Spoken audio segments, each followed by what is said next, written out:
Good. Good morning. How are you? Good morning. I'm doing well. How are you? I'm doing well. Where are you at? What time is it? I'm at home. It's 5 o'clock in the morning. I got up at 1 o'clock this morning. So here Man, we are. thank you so much for staying up. I know a lot of people are looking forward to this. Real quick, I'm going to ask you three speed questions, kind of get to know you a little bit, and then I'll have an introduction for you. But pick one, crunchy or creamy peanut butter. Favorite song. Favorite song? Uh, Fantasy. Earth, Wind, and Fire. Nice. And would you prefer squatting or benching in the gym? Air squats. Air squats. Awesome. Hey, go ahead and give yourself an introduction and we'll get started in these questions. Mike Goosby. Work LAPD K9. I'm a chief trainer and a sergeant. And I enjoy dog work. Awesome. Well, you haven't seen any of these questions, correct? I'm not. We're flying I'm a little worried. We're flying by the seat of our pants. Let me keep my clothes on. Well, first of all, I just want to let you know that I am a huge fan of what you do, your work.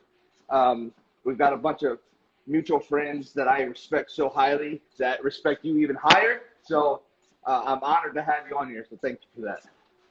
Glad to be here. Thank you. So we're going to jump around in our questions. All Let's right. just start with an easy one. Number one thing you're looking for in a dog selection? Hunt. Hunt, okay. Hunt. Our dogs go out and they hunt without visual stimulation. We'll get a 1 block, a 2 block perimeter, and they'll say, "Hey, the suspect was last seen here." They're not air scent, they're not tracking. Everything is air scent, systematic, detailed search. So they get revere. They need to jump off and start hunting. And how important is that with those patrol units that are setting perimeters for you guys? It's really important because basically, if they don't set perimeters, then we don't get work. So they got to set containment because the guy's not there. Again, our dogs don't track, so they don't put their noses to the ground. They might put their nose to the ground in the middle of their hunt or they're working, when they get close to the suspect.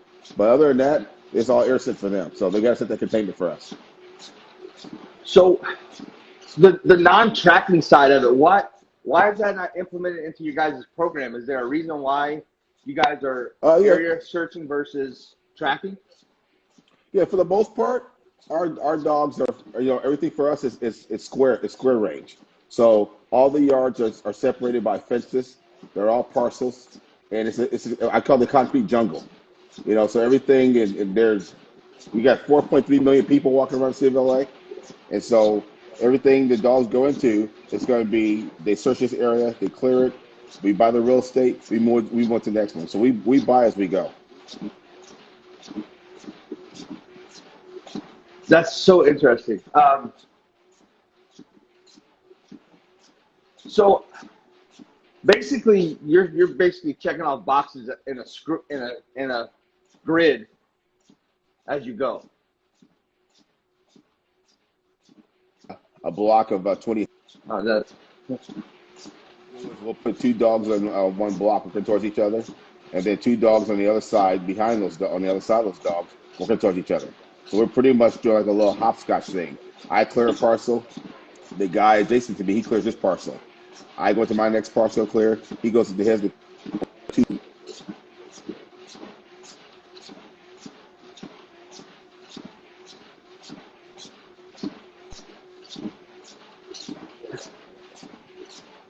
4 dogs in a 1 block perimeter. How fast are you guys moving? They're moving pretty good, but we're moving as fast as the terrain and the tactics will allow us. So what I mean by that is, if we have a yard that's in a neighborhood with a lot of clutter, a lot of junk, it's going to take us a little while to clear that yard because wherever the dog's nose goes, our eyes are going to go. So whatever the dog clears, then the handler's going to go behind with his team and clear that as well. But the dog always goes in before the team goes in. So 4 dogs per square block. How many make up a team for that particular dog? So for 1 dog, depending on what we're searching for, generally it's going to be the handler plus 3 search team officers, 1 point officer and 2 rear guards. That point officer's job, he's a designated handler protection. He's my DOC. He's my cover officer. He's my DCO. And then I got 2 rear guards that'll be working behind me. And they're going to be all they're doing is covering everywhere the dog's not searching. They're not doing any searching. There's no independent contractors. The dog does the searches, then we do the recheck after the dog searches. If there's something Nice. So, dog in again, and then we'll go and get our eyes inside of it. Now, if it's a suspect that that's armed or shot the police or something like that, we're going to add one more team member to that search team configuration. So there's the handler plus 3 more, and that's for each dog.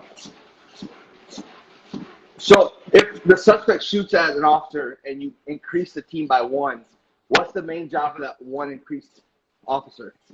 So generally, it's going to be a canine SWAT configuration, and so that's generally going to be a SWAT team leader position. So he's going to kind of quarterback our cover officers and make sure everybody's covering what they need to cover. And let's say we find the suspect, and it turns into either an open air barricade or traditional barricade. Well, that SWAT team leader is already there. He knows what he's faced with. And he can start setting his containment up and start on the fence. So everything for us is pretty much tactics. Now,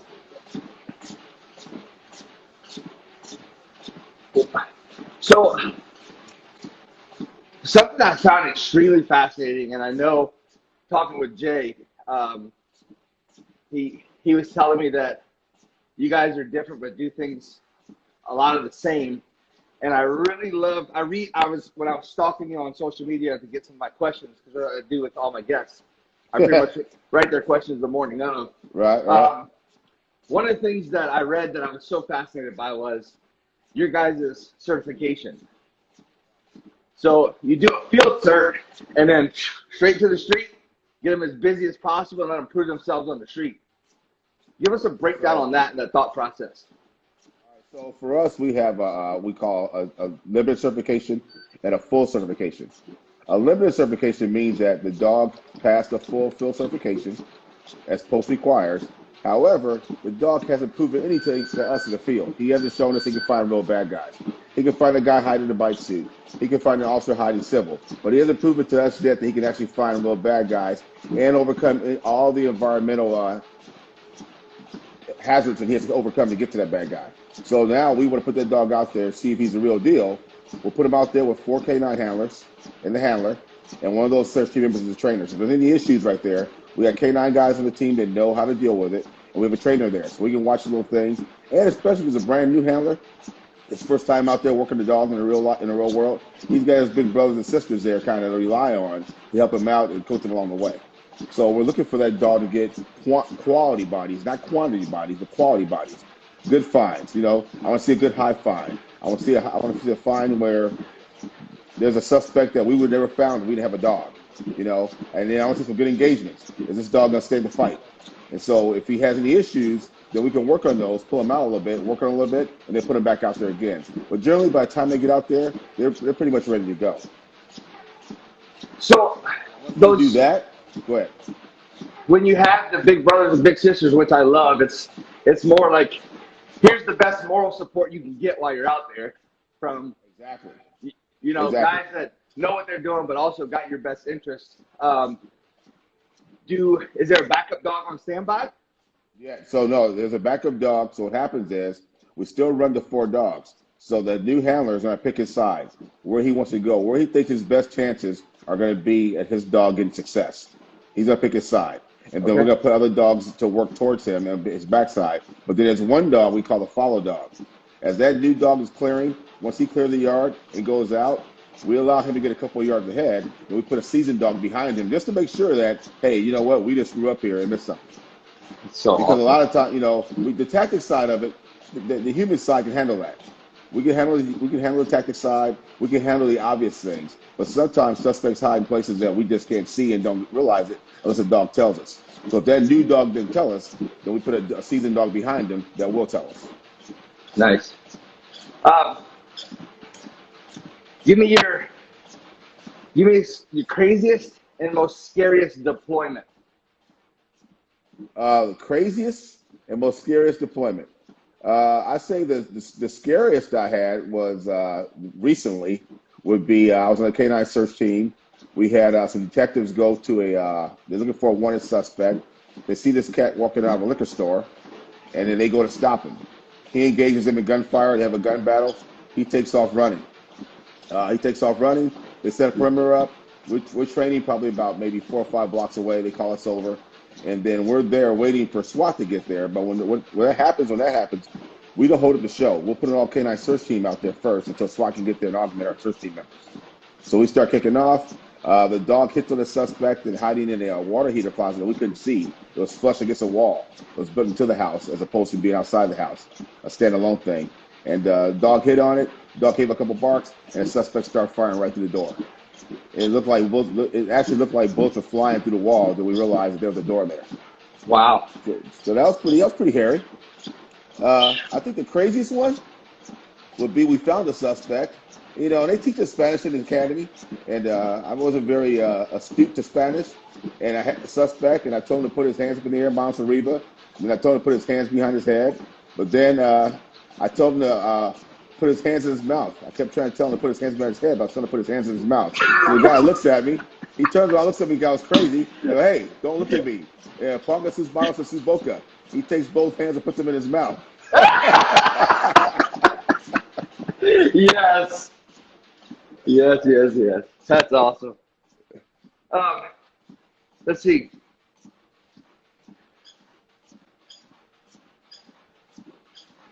So the guys that are assigned to the K9 teams, are they just standard patrolmen, or what's the breakdown for that, and how do they get into that position? So it depends. Number one is, first and foremost, we're customer service based. So what I mean by that is, again, if our patrol guys don't set perimeters, then our dogs aren't getting the work they're going to get, and our dogs get a lot of work because our department sets perimeters. However, we want to include them because we don't want to come there thinking that, hey, we catch them, you clean them. Okay, we got them, here you go, now go clean and take care of it, book the body. We want them to have fun and get part of it. So depending on the suspects wanted for, they'll start off with it'll be K9 and patrol members on the search team. So that's like your car theft suspects, GTA, your burglaries, your unarmed robberies, so on and so forth. And even the suspect of having a gun. You might get a K9 and patrol guys there. You get a suspect that's wanted for murder, armed robbery, or shooting, then it's going to pop up to an all K9 search team or K9 and Metro officers. You get a suspect that shot the police, then it's going to jump up to an all K9 search team or K9 SWAT configuration. So depending on what the suspect is wanted for, his propensity or proclivity towards violence is going to dictate what our search team configuration is going to be. And so what do you think the success rate is, because you had that tier system on who belongs where, when they belong there? How successful do you know that is versus some of the departments that just grab whoever's on duty for backup? I think it's pretty successful, but I think it's successful not so much on who we have, but based on what they know. So all of our handlers are assigned to a patrol division. We have 21 patrol divisions on LAPD. All of our handlers are assigned to a patrol division. We have 19 handlers, so a couple guys have 2 divisions. And their job that's their division. They're in charge of training that division. They go down there, they do roll call training with these guys. They do impromptu building search training with these guys. They set up training days where they're setting perimeters up and actually doing K9 search and scenario-based training with these guys. So wow. It's you know, I tell people all the time, you know, perimeters and search team tactics, all those things, they can't be spur of the moment. They got to be your culture. It's got to be, this is the way we do things. This is how we get down. Because if it's not how we get down, then folks aren't going to know. Like, there's certain things that you do and you know happens in your household. There ain't no question to it. If it happens this way, we do A, B, C, or D. If it happens that way, we do D, E, F. So that's just the way it is on LAPD. You know, it's part of the culture. Whew, man, I just got goosebumps.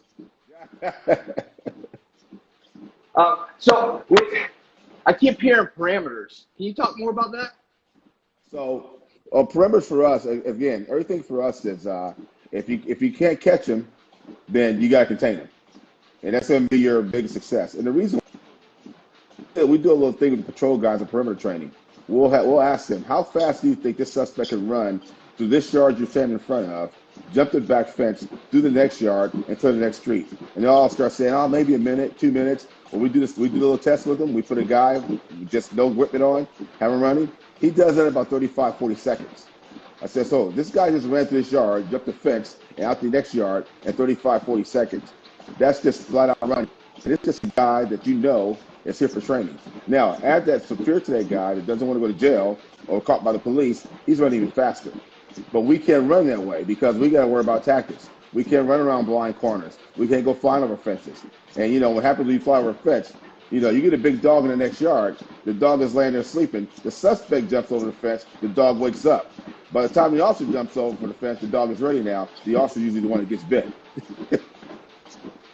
So we have them set perimeters up. If they can't put their hands on the suspect within like the first 25 feet, they got to go to containment. And again, it's got to be a culture thing. So for our department, if I chase after a suspect and I end up running around blind corners and I do some things that are tactically unsafe and I get into a big time use of force or an officer involved shooting, part of my review process is going to be, during tactics, going to be, did I set a perimeter and why didn't I? And I may get dinged for not setting a perimeter based on our tactics in our department policies.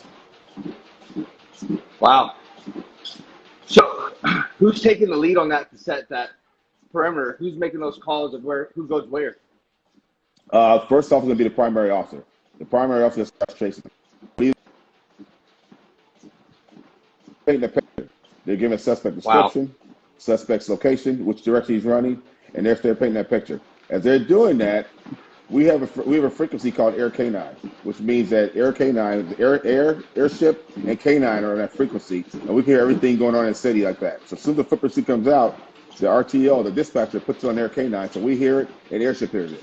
Airship starts flying as a crow flies over them. He starts setting perimeter for him now. As he gets overhead, hey, primary unit, where's your location? Primary unit tells him, hey, airship, I'm right here. If it's nighttime, he gives him a flashlight in the sky. Airship goes, I got you. He starts setting the perimeter for the primary unit now.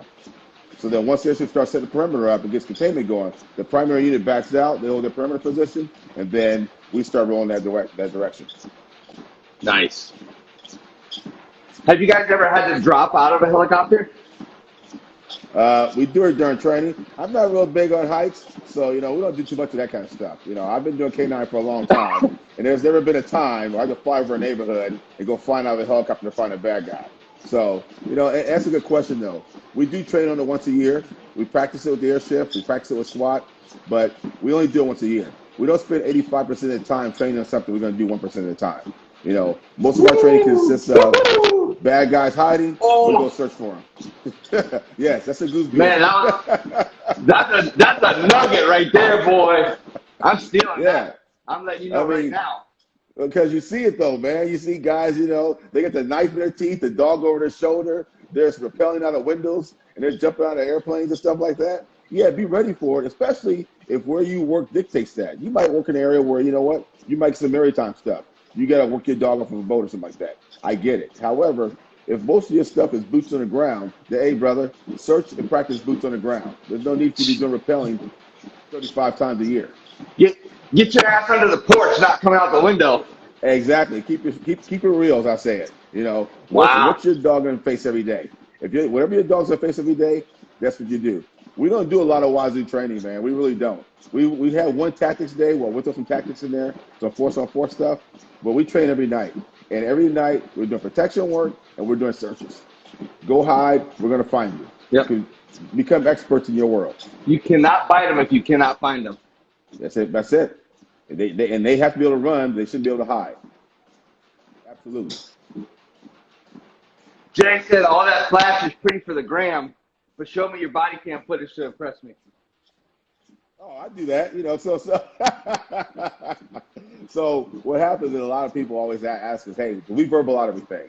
And everyone says, well, you can't verbal out on a real suspect. They're fighting, they're screaming. Your dog's not going to verbal out. And so I put some LAPD photos because we put it on YouTube. Our department puts it on YouTube.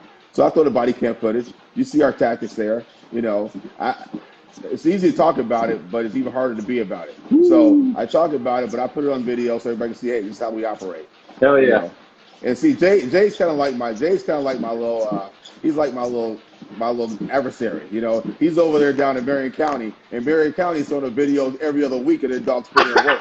So I go to work and tell the boys, hey, Marion County's putting in work. We got some work to do. Yes. Yo, you better act right if you go through Marion County and Los Angeles. Hey, you better be ready. You have those tennis shoes on, brother, because we're coming for you. So I put your quote right here. Departments cannot accept Porsche performance with minivan training. Exactly. It speaks for itself. What happens is when the balloon goes up and the bell rings, the departments expect cops to step up. They'll just step up and take care of the problem. Bring it to an end. Bring it to fruition. And most cops, you talk to them, they're down for it. I want to do it.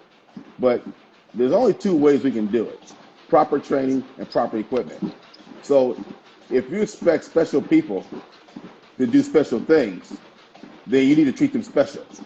So, for example, if you got SWAT guys and K9 guys, you expect them to do special things at special times. So if you expect them to do special things at special times, then you got to treat them special. You got to give them special training. You got to give them special equipment, because special incidents require special behavior. And if we can't provide that special behavior, then we shouldn't be in that special incident. It's that simple. So treat us special. That's awesome. Just to reiterate, Jay was definitely agreeing with you. He said, "I'm agreeing with you, Mike. I'm saying all the flashy stuff you see on the gram is cute for likes, but them body cam videos prove to me that you're putting in real work." Yeah, and that's the thing. The body cam videos don't lie, man. That's the thing. And I'm not gonna. I'll tell you. Once we get the body cam videos, there's probably some things that we had to tighten up as a unit, because now we're on big screen TV. And part of that is just start talking to each other. We can't shoot the shit and smoke and joke the way we used to, because public perception wasn't like that. Yeah, we say some stupid stuff sometimes. So you gotta lock things up. But yeah, you can't hide that. It's gonna be for the chief's gonna see it, the police commission's gonna see it. So yeah, your training and everything else is gonna be unlocked with that body cam on there. Jay said, "Man, we need a book of quotes from Dr. Goosby." Hey, I try to push it home, man. I give you the analogy that you can deal with and kind of apply it to. Because that's what dog training, that's what dog work is. It's just like us. Like I tell people all the time, if you call your dog here, he needs to come back to you. And if he doesn't, then you need to give him a reason to. It's like if my son's outside shooting baskets. He's shooting baskets in the hoop. My wife goes out there. "Hey, Shane, it's time to come in and eat." "Okay, Mom, one more shot." "Hey, Shane, it's time to eat." "Okay, Mom, one more shot." Well, does she mean come in on the first time she says come in, or the sixth time she says come in? Eliminate the confusion. Let him know which time you mean. So if I come out there and open the front door, as I'm saying, "Hey, son, come inside to eat," I'm throwing another ball at his head, because he knows it's time to come in. Yes. Hell yeah. That's awesome. So my girlfriend, who's an outstanding decoy, is watching. She said, "All right, I'm ready for a road trip." So leads me to my next question. 2 questions. Number 1, your thoughts on civilian decoys. Number 2, your thoughts on female decoys. Number 1 and 2, extremely important. Reason why is cops do cop stuff. People do dog stuff, and civilian decoys that know their craft and how to bring certain things out of a dog and decoy better. They're not gonna just be a bite dummy. They're gonna know how to make that dog grow, how to react to certain things, and how to make the dog react to certain things. So I'm all for it. If you have knowledge, I don't care what your background is, bring it to me. We're gonna work with it. I'm all for that. As far as female decoys, absolutely. You want the dog to be exposed to as much as possible. And so for us, we don't find very many females as it is. So they're going to scream differently. They're going to act differently. They're going to move differently. So we want the dog to not walk in there and be like, "Oh, shit, what the hell is this?" Be ready for wherever it is. So we practice for the Super Bowl. So all these things are scrimmage games for us. A female decoy, that's a scrimmage game. Find a GTA suspect, that's a scrimmage game. Because the balloon goes up and the Super Bowl comes out, the dog's got to be ready. I guarantee you, Tom Brady doesn't walk out on Super Bowl day by himself and win games. No, that dude's been playing some games, conniving, and everything he can come against, he's preparing for that. The environment's got to be ready for him. He's got to be ready for that. Damn! Get hurt. Oh, that's good. So good.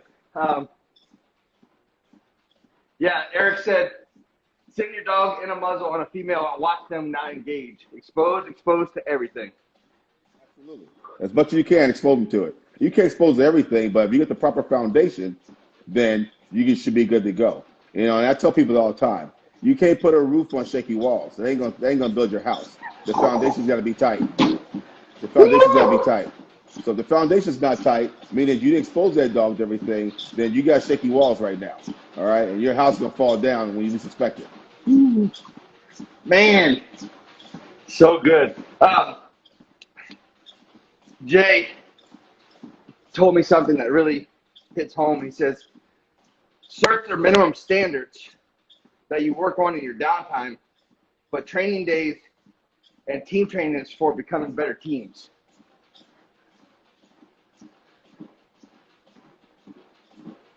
So did you get all that? what he means is that, yeah, say one more time, you focus a little bit on me. So Jay and I were talking, and he said certifications are minimum standards that you work on in your downtime, but training days and team training is for becoming better teams. Exactly. You know, certification is just a standard. You know, and for me, all certification shows me is that the handler can control the dog. Okay, I see that. But the certification doesn't tell me that you can control your environment and the dog at the same time. Because you go out there, and the certification is you and the dog. You out there, you give me a set of obedience exercises, some protection work exercises, and a scenario-based training exercise. Okay, it's you and the dog. Now, I'm going to throw some stuff at you. You got to spin some plates. You got 21 plates spinning right now. And can any of those plates hit the ground? That's where the training comes into play. You know, can you control your dog and control your search team? All right, as you're walking and you're searching, I'm a brand new search team member. I'm a millennial. The next thing you know, you turn around, you're searching. I'm on my cell phone on Instagram right now in the middle of your search. How do you handle that and with your dog at the same time? You know, you got to cover those things. You got to be able to handle everything. And all of a sudden now, bullets start flying downrange. The bullets are flying and your dog is on the bite. How are you going to handle that right now? What's going to be your priority? So those are the things where team training comes into play. And the team training is more important too, is that I shouldn't have to worry about what my point officers doing, my rear guards are doing. I need them to be self-sufficient and work off of me and my dog. And the only way they're going to do that is through consistency and repetition. That's where the team training comes into play. Ooh, absolutely. Yo, build the house. Build the house, Tank. You got to build the house. No shaky walls. No shaky walls. Hey, that kind of sounds like some experience speaking about turning around and somebody being on Instagram. So that's the other thing. So I had a search when we first started getting texting started coming out. And as a handler and pages started coming out, you start getting text. And I'm on a search for a robbery suspect. And I get into 1 yard, and I realized I lost the rear guard. Where is he? So I stopped my search for a minute. Hey, where's our other guy? He's around. That's it. So then we get to the other yard, and he does it again. So I stopped the search, tell him, hey, you know what? I can't use you. Go back to the command post and send me another officer. So now he's got to explain when he gets back why I sent him back there and why I'm replacing him on the team. So, yeah, we're real big on that. You know, I can't use this. We're all on the hunt. We are all hunting for a suspect. We're not clearing yards. We're searching yards. All the team is on the hunt. I need your eyes, your ears, everything all over the place because this guy can be anywhere. So we got all be on the same sheet of music here. What's the support from the chain of command look like? For us, I say our support from chain of command is outstanding. They, you know, I had a deputy chief tell me one time we had an incident, and it was a hairy incident. He says, "Yeah, you guys do phenomenal work." He goes, "You know, Mike," he goes, "Don't tell anybody else this," but he named off about 6 or 7 units that our department can do without. He goes, "We can still function as a department without those units." He goes, "The way we operate, there's no way in hell we can function without a K9 unit. We have to have a K9 unit." You know, he goes, "You guys are SWAT." He goes, "You guys are in case of emergency break glass," and so they treat us as such. You know, all of our K9 handlers, they're outfitted with the same weaponry, same protective gear every SWAT guy has. The only weapon they have that we don't have is the sniper rifle. Well, we don't snipe people, so, and the only thing we have they don't have, if they don't have a dog, we have the dog. So they treat us really well. You know, they make sure that we have the training, we have the ability to train. I can go out and buy dogs wherever I want to buy dogs. They don't give me a heartache about it. You know, so they pretty much say, "Hey, man, here's the key to the city. You know, just don't lock us out." So I got to make sure I take care of them as far as risk management and stuff like that goes. I got to mitigate risk at all times, but they take care of us. So, again, civilian, no law. I have military law enforcement, but civilian, dog trainer, decoy. So I'm gonna. Some people may see it as me speaking out my ass, but I'm gonna say it. I've seen it. You've seen it. Jay's seen it. Everybody's seen it. You have departments that they give some support and they get that leeway, and they just fuck off. They ruin it. They do things that don't look good for the program. So now that light is starting to shine on, hey, maybe this K-9 team needs to be monitored a little bit more, or maybe they shouldn't have the freedom that they get. It sounds like you guys are doing everything you're supposed to do and then some to make sure that the city looks good, that your team looks good, things are being done properly. So for those guys that are screwing off, what do you say to them directly? Because the reason why I say that is I looked at one of your layouts. I think you had a new captain or something come in, and they wanted to know what the program was about. And the way you laid it out, I literally felt like I was a part of it from reading it. Right, so, I feel you. And so that's going above and beyond to make sure that you look at all the details. The attention to detail in that, what I was reading was just phenomenal. And so talk to me about that and how maybe some of the departments can maybe reverse those roles that now, because the people before them made the department maybe take it. Do you understand where I'm going with this? Absolutely, I understand where you're going with it. Okay. Absolutely. You know, first and foremost, when it comes to police K-9 work, the first word in that thing is police. All right. So when you came on the department, there were certain rules and regulations you had to abide by that makes you the police. That doesn't change because you put a dog out in front of you. Those rules and regulations are still there. You know, and the thing is this, I had an old timer tell me one time, he's like, you know, the things the department wants you to do, they make very easy for you. The things they don't want you to do, they make very hard for you. So if you do a certain thing and they require 15 layers of paperwork and 16 days of footwork, they really don't want you to do that. You know, but it's a necessity, but they really don't want you to do it. The things they want you to do, they make it easy for you. Well, my thing is this, to him as much is given, much is expected. So every time we pop a door open, that's risk. Every time that back door opens up and the dog comes out, we're exposing the department to risk. We understand that. And if we expose them to risk and that risk comes to fruition, what are they going to do? They're going to make it harder for us to do our job. Do we enjoy the way we do our job? Absolutely. Well, then how do we keep it this way? Well, then we act as we should. The department has given us trust. We want them to give us money. We want them to give us equipment. We want them to give us training. Well, hey, man, there's got to be a reach around. What are you giving them? You know, so in return, I'm going to give them a finished product. I'm gonna give them a product. I'm gonna give them a team of dedicated professional K-9 handlers, guys that are going out there knowing that our goal is not to go out there and fuck this guy up. Our goal is to go out there and find this guy and bring him to justice. Now, the chance that he might get fucked up, that happens during police work. I get it, right? But that can't be the goal. Friends on Instagram. I'm sorry. No, that was perfect, man. Where does your leadership skills come from? Because you sound like a hell of a guy to work for. You know, when I had some good examples. I had some really good examples, man. You know, first and foremost, you know, I had some good sergeants out there. When I was in gang unit, I had a good sergeant. And this dude, you know, Nick Titteriga, he was our crash sergeant. And he would put hands on us if we got stupid on him, you know. But he fought for us. He did everything we want. He do everything for us. He makes sure we're successful. All he requires is that we be professional in our job and give him a reason to fight for us. All right. He can't fight for me if I'm out there doing stupid stuff. That's right. You know, give him the arena to fight for me. If I make the arena clear for him to fight for me, he's gonna fight for me. Same thing for my folks. And the main thing is, you know, K-9 work is fun. Police work is fun. But it's only fun if you have the parameter set them to have fun. So I make sure that it's conducive to my guys having fun. But their job is, I'm going to make it fun for you, but then you got to do it the right way. You know, and I'm all about, hey, number one, everybody goes home. Number two, everybody comes to work with a smile on their face, and they go home with a smile on their face. Because a sergeant in the police work, he affects the morale of the troops. I can affect them at work, I can affect them at home. If they know that Goosby's pissed off at them, you think that they're going to feel that at home? They don't go home and all of a sudden they realize, oh, okay, Goosby's not here now. No, they're still thinking about, damn, I got to go to work tomorrow, and this dude is pissed off at me. I got a problem with this guy. Well, I don't need you worrying about me on your off time when you're with your family. So I got a philosophy. You screw up, I'm going to kick you in the gut, and when you bend over, I'm going to uppercut you in the lip, and I'm going to talk bad about your family, your mother, your father, your sister, your brother. But again, when it's over, it's done. We'll have a cup of coffee, we'll brush each other off, and we'll go our way. Nice. Man, what? Training. One of my strongest leaders was the exact same way. He'd come in, if I messed up, he'd bust my ass. But as soon as he got done busting my ass, he'd take me to lunch, and it was over. Absolutely. As long as you have an understanding now, you can't do that. Okay, Roger that, Sarge. I can't do that. Won't happen again. It won't happen again. Or it might be something good. Hey, man, I don't see more of that. Absolutely. It's all about success because here's the deal. Our K9 guys respond to perimeters, all right?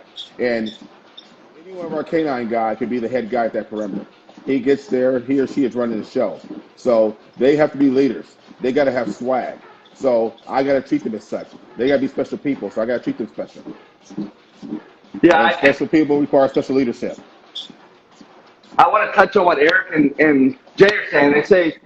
Jay said, I learned plenty of what to do by watching others what not to do. Absolutely. So again, I teach sergeant school because they're the K9 portion of sergeant school. You go to sergeant school, brand new sergeant, and you talked about K9 and command post operations. And so when you get there, there's a certain amount of hours to be in that class. And I always tell them at the beginning of the class, hey, check it out. It requires us to be here for about 3 hours. I can knock this out in the hour. However, at the end of this hour, you're going to give me about 30 minutes to get on my soapbox. And when I get on my soapbox, once I'm done, you guys are free to go. And part of my soapbox is on how to be a sergeant, how to treat your people right. And I tell them, the first thing I tell them, I go, remember every bad sergeant, every bad leader you came across in this department. I go, remember that person and don't fucking be him. Hell yeah. Treat your people right, man. You can't lead officers through paperwork. I'm not going to give you those to correct deficiencies. I'll never put pen to paper. I will come to you and grab you by your shirt collar and say, hey, fix this shit. Let's get it right. That's right. That's gonna get things fixed a lot faster than forcing the hand by putting paper to pen. Yeah, but that follows you though. That follows you. So now you go for another job interview or something like that. They're gonna look at that report. They're gonna look at your file, and you're gonna see that paperwork that Mike Goosby wrote on you. Now I'm not all about that. I don't need to. If I can't correct your behavior, through me talking to you, conditioning you, and training you, then I got a problem here. Just like a dog. I can't put a paper on a dog. I'm gonna give a dog a notice to correct. It doesn't work that way. I got to train that dog, condition him, and work with him, in a manner that he needs to learn. Because all dogs are different, just like all people are different. Work with him how he needs to learn, not how everybody else learns. And I learned that a long time ago. Again, talking about leadership, I'll give my guys their props. I had Don Yarnell and I had Doug Roller as my chief trainers. And one of the things that Don told me early on was that the only way to become a good trainer is to see a lot of different dogs. And then when I became a trainer, I became an assistant trainer to Doug Roller. I was having trouble at first. I was drowning a little bit. And he told me, he said, well, the reason why you're drowning, that you're having success is because you're trying to train all these handlers and their dogs to be you and your dog. Well, they're not you and your dogs. So you got to work them according to how they are. That's a little nugget there, man. That's real talk. Every dog is different.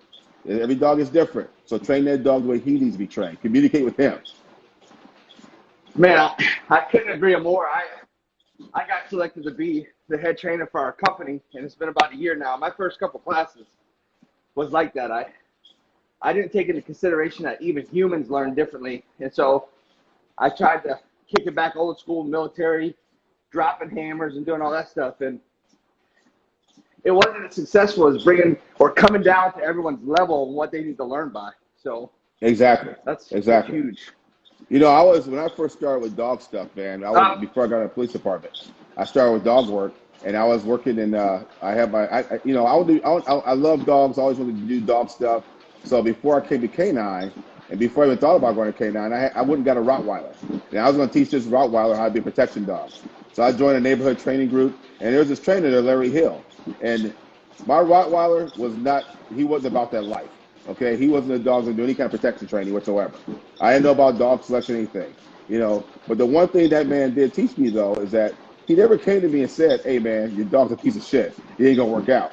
What he did was he saw that I was eager, so he trained me. He trained me as a handler, told me how to work a leash, how to read certain things with a dog, how to take bites and stuff like that. And during the midst of that, I realized I started getting better at it. I started realizing on my own that, my dog is not about this life. So again, you got to make the arena conducive to learning. That's pretty much it. That's leadership. Make the arena conducive to learning. Ooh, Man, that's awesome. Um, one of the lines that you posted was, oftentimes we become so immersed in dog development that we sacrifice handler development. Exactly. We forget that's called a canine team. It's not a canine dog. It's a canine team. You know, that we don't pop the door open and send a dog off by himself to go find a bad guy and we wait by the command post. No, we go out there with him. So that does me no good if my dog is operating like that proverbial Porsche and my handler's a minivan. No, he's got to be able to drive that Porsche. You know, I can't hand you the keys to a Porsche and you drive like a Pinto. You got to drive that Porsche like a Porsche. If you can't drive like a Porsche, then why even buy a Porsche? You're wasting your money right now. Okay? Let's get you to a point where you can walk in and say, yeah, I want the Ferrari. Give me the Ferrari. Okay? I'm a Ferrari driver. So you have to have handler development. The handler's got to learn how to read the dog, how to work the dog, how to problem solve. Because he's not going to have a trainer every one of his canine searches. But if he's in the middle of a search, he has an issue, he or she needs that issue enough to get to that search. So yeah, we have to develop them as well. And the dogs don't know tactics. Dogs can care less about tactics. All the dogs want is satisfaction. Hey, I want scent to scent source. I don't care about tactics. I don't care about clearing rooms. All I care about is finding what I want. So we got to be able to control that chaos. I tell them all the time, dogs are chaos. You got to control the chaos. Chaos never solves chaos. So if the dog is out there, he's chaos, then the handler's got to have the learnings, the know-how, and everything to control that aggression, control that chaos. Because everybody wants that high-powered dog. Well, can you handle that high-powered dog? Because if you can't, then you're going to be out there because now you're a liability. You're not helping us at all. So you got to have team development. The handler has to be developed. But that starts with picking the right person in the first place, right? Yeah, there you go.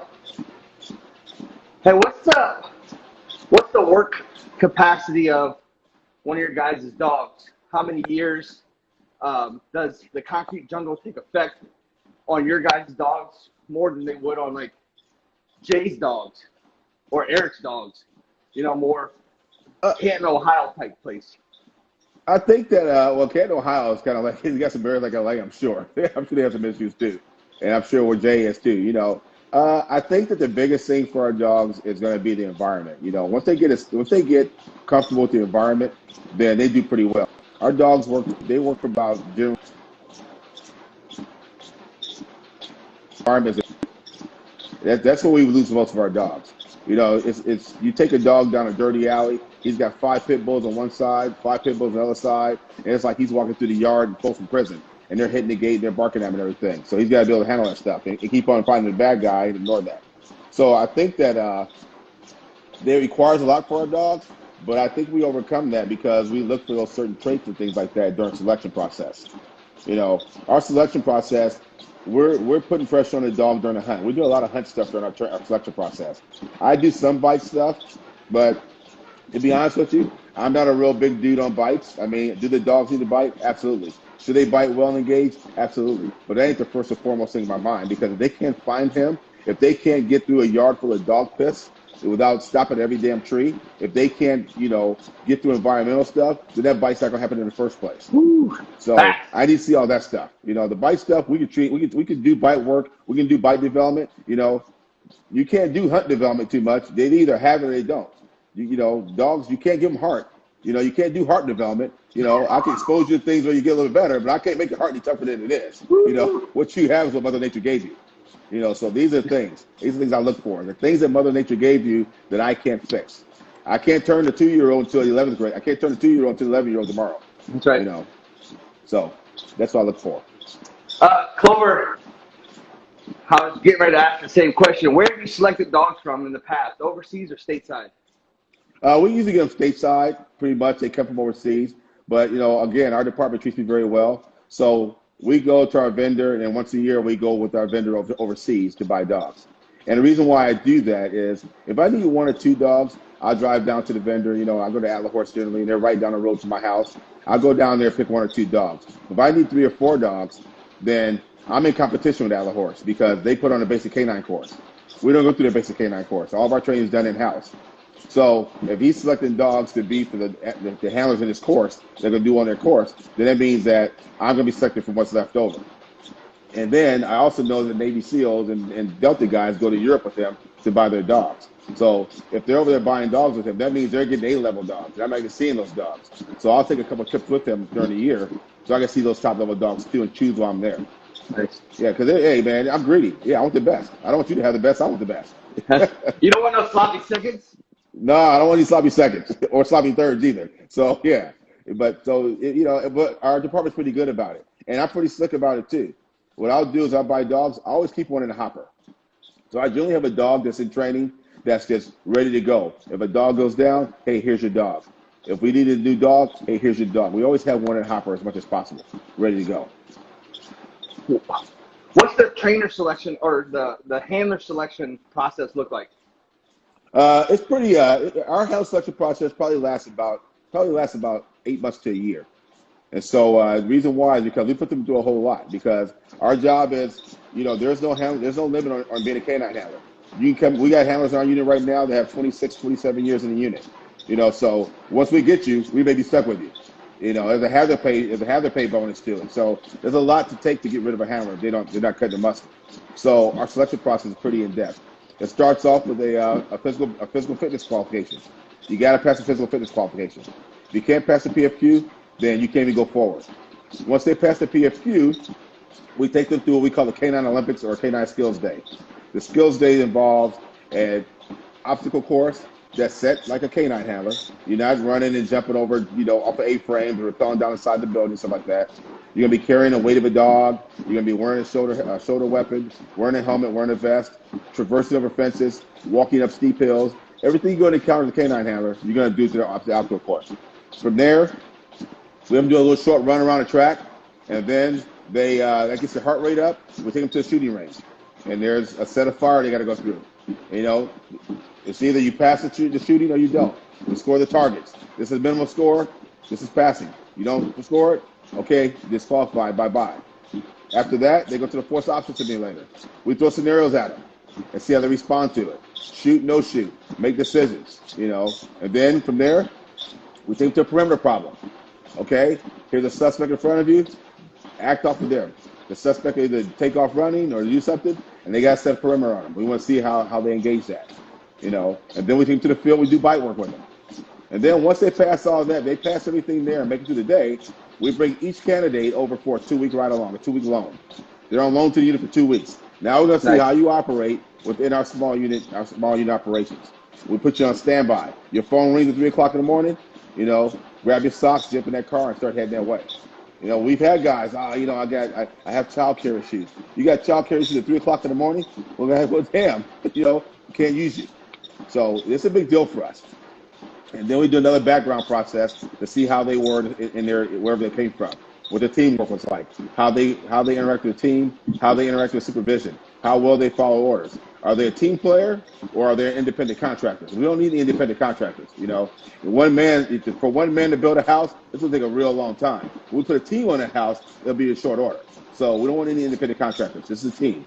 It's a union. We all have our jobs. Nice.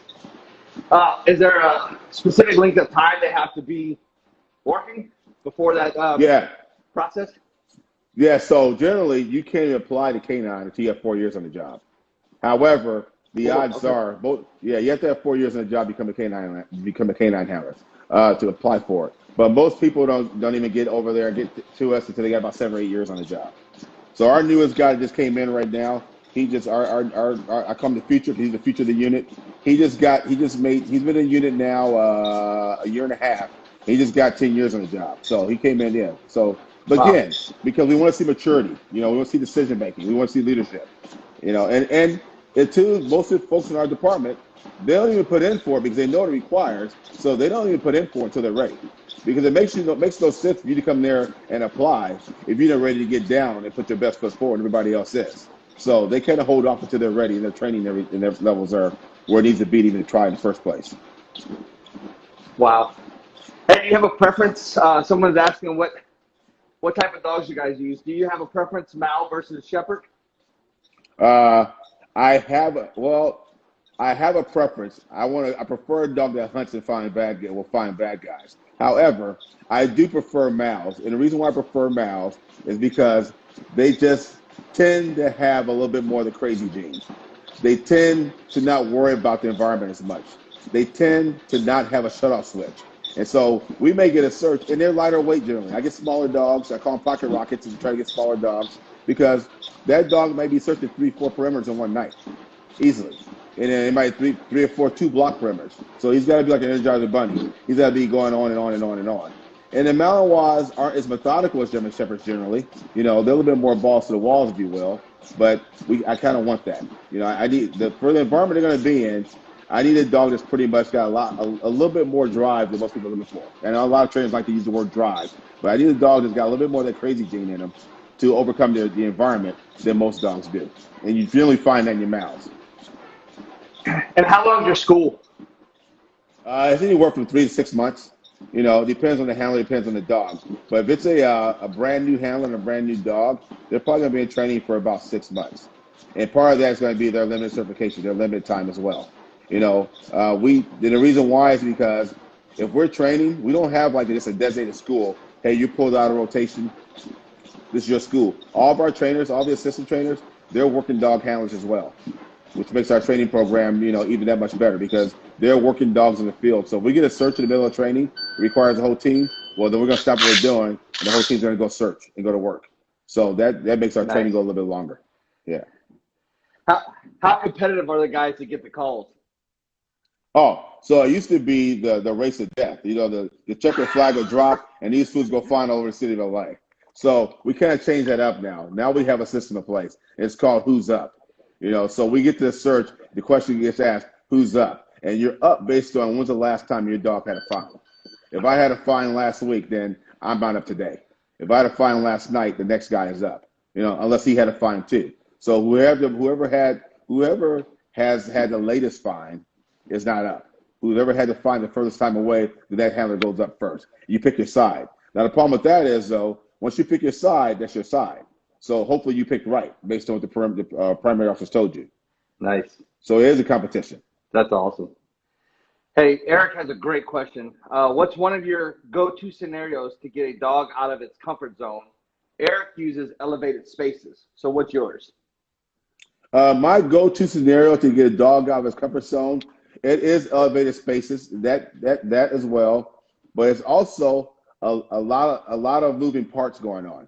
A lot of moving parts. Like, I'll make the dog have to decide things, and see where his mind is. So I create the environment where it's loud and boisterous for him, but I also make it where the decoys are loud and boisterous too. And he's got 1 or 2 decoys to deal with at the same time, and how he's overcome that obstacle. And I'm putting things that he's got to get through to get to the decoy. So meaning that it's not always a straight shot. He's got to find a path. He's got to find a way for him to get to that decoy. He's got to go under stuff, go through stuff, go over stuff. He's got to get over elevated spaces. He's got to get out that comfort zone to get to that decoy. And then I get to it, whereas, for us, again, I think the biggest thing for us in our environment is other dogs. Because everybody in LA has a pit bull chained up in their backyard or somewhere like that. So I'm putting that decoy at the end of a dirty alley, and now all these dogs are barking on both sides of that alley, and that dog's got to work his way through the alley to get to them. I want to see his comfort zone there, how his nerves going to go. You get some dogs, man, they'll get about halfway down that alley. They come back to the team like, yeah, you know what? Are we going together? Because if we're not going together, I'm not going. Damn. So that's the things I want to do. I'm going to make the environment real crazy for them. Nice. Freaking outstanding. So, man, I can't thank you enough for your time. I know it's super early. You got off work last night, and you held up for us. I know some of the guys have said this is a phenomenal interview, and I can't agree any more than that. It's been awesome speaking with you. I look forward to, as Micah said earlier, we'll book the tickets. We'll come out and train with you guys anytime if you'll have us. Free decoys. Open door policy, man. Anytime you want. Open door policy. That's outstanding, man. I love it. Hey, any parting words for some of the younger guys that are watching? Yeah, remember, it's a marathon. It's not a sprint, and the goal of the day is not to bite the guy. The goal of the day is to find the guy. Once you find the guy, then your dog will be able to bite the guy. So be methodical.